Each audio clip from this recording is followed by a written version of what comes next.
What exactly is sleepwalking? What should you do if you encounter a sleepwalker?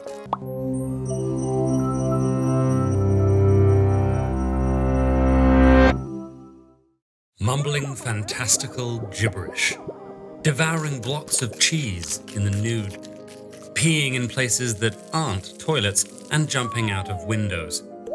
These are all things people have reportedly done while sleepwalking, a behavior that's mostly benign but can be dangerous in rare cases.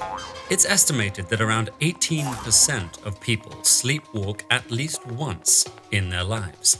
So what exactly is sleepwalking? First, we have to understand just how many of our daily activities do not require our active attention. Your prefrontal cortex is your brain's conscious, deliberate, decision-making control hub. You might decide to get up and walk using your prefrontal cortex, but the intricate coordination of sensory inputs and muscles that follows does not require any attention. Instead, it's mostly executed by a network of specialized nerve cells along the lower part of the brain and spinal cord, sometimes called central pattern generators. These areas govern automatic movements and basic actions related to survival. People with a REM sleep behavior disorder may enact their dreams while they're in REM sleep, usually keeping their eyes closed. However, this is a separate condition. Sleepwalking arises from a very different stage of sleep, the deepest stage of non-REM sleep, which is called slow wave sleep.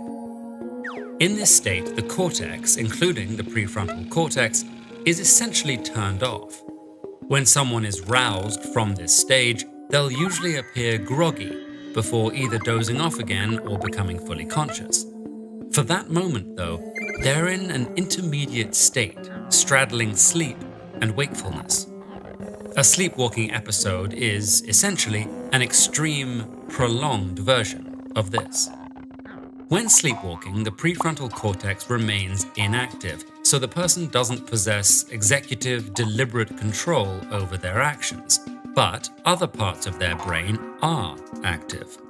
And, as we know, the body is capable of a lot without involving the prefrontal cortex. Sleepwalkers avoid obstacles, walk, and speak, though it's often nonsense. Most sleepwalkers can do basic things, operating in a peaceful, unemotional, dreamless state. In rare cases, sleepwalkers perform more complex tasks like cooking and driving. They're occasionally guided by physical urges like eating or pursuing sexual activities. And some episodes involve the brain's fight or flight system, during which the person might suddenly perceive an imminent danger and vocalize, cry, or even jolt out of bed and run away. These episodes, called sleep terrors, are more common in young children and usually resolve naturally. Indeed, sleepwalking is generally more common in children, perhaps because the brain areas that control the transition between sleep and wakefulness are still developing. But the exact mechanisms that cause sleepwalking remain unclear. Many cases appear to run in families, while others are more mysterious. Anything that could lead to partial awakening is thought to increase the likelihood. This includes factors that promote deeper slow-wave sleep, like sedatives, hot sleep environments, and operating on too little sleep. Or things that disrupt sleep, like stress and other sleep disorders, such as sleep apnea and restless leg syndrome. Doctors will usually evaluate these factors and promote habits that aid in healthy sleep, such as exercise, stress management, and a consistent and sufficient sleep schedule. They'll also often recommend safety measures, like hiding dangerous items, installing door alarms, and securing windows. If this doesn't help, they'll consider certain medications, but many of the available treatments for sleepwalking haven't yet been rigorously studied, so how they work and how effective they are is not entirely clear. So, what should you do if you encounter a sleepwalker?